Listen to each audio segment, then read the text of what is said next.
নমস্কার, গুরু কৃপাহি কেবলম।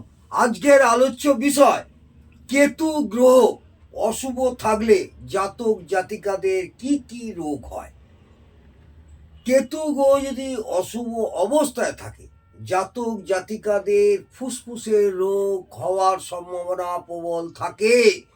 চোখের ব্যথা, সারা গায়ে ব্যথা বেদনা অনুভব করা, সারা গায়ে ব্যথা বেদনা অনুভব করা, যেন কেউ মেরেছে, সারা শরীরে যেন একটা ব্যথা বেদনা সবসময় থাকে।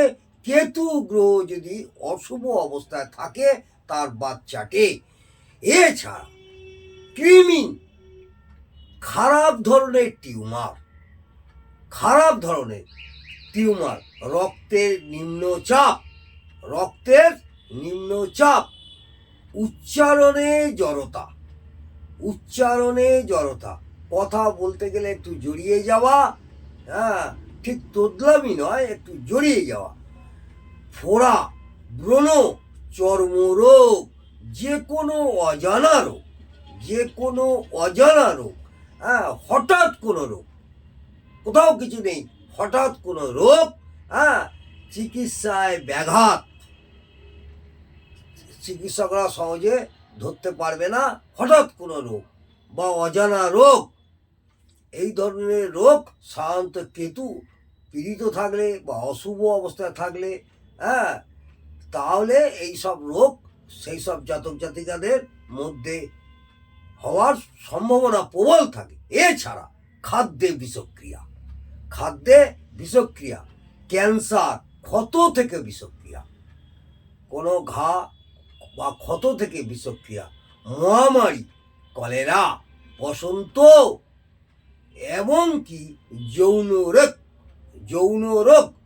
যৌনাঙ্গের কোনো সমস্যা, যৌনাঙ্গের গোপন রোগ হওয়ার সম্ভাবনা প্রবলভাবে থাকে কেতু যদি অশুভ অবস্থায় থাকে জন্মকুণ্ডলিতে।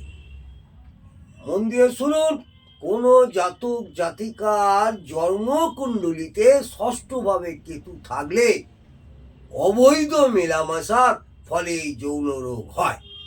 ষষ্ঠভাবে যদি কেতু থাকে তাহলে অবৈধ সম্পর্কে মেলামেশার জন্যে কি হয়, যৌন ব্যাধি হওয়ার সম্ভাবনা থাকে, যে কোনো জীবজন্তু থেকে রোগের সৃষ্টি হওয়া, এটাও কেতুর কাজ।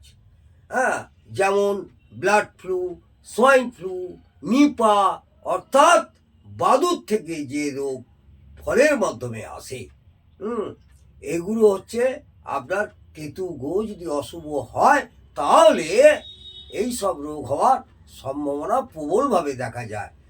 আজকে এই পর্যন্ত।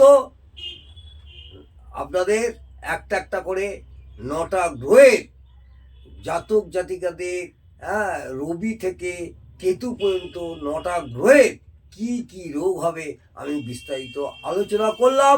আগামী দিনে আমি অন্য চ্যাপ্টার নিয়ে আপনাদের বলবো। আমি এই শিক্ষামূলক আলোচনা করে যাচ্ছি, আপনাদের কেমন লাগছে আপনারা কিন্তু কমেন্টে জানাচ্ছেন না, জানালে আমি খুব উপকৃত হব। ভালো লাগলে অবশ্যই কমেন্টে আমায় জানান, তাহলে আগামী দিনে আমার ভিডিও করতে আরও আমি উৎসাহিত হব। নমস্কার, জয় মা তারা। ভালো থাকুন, সুস্থ থাকুন, আনন্দে থাকুন।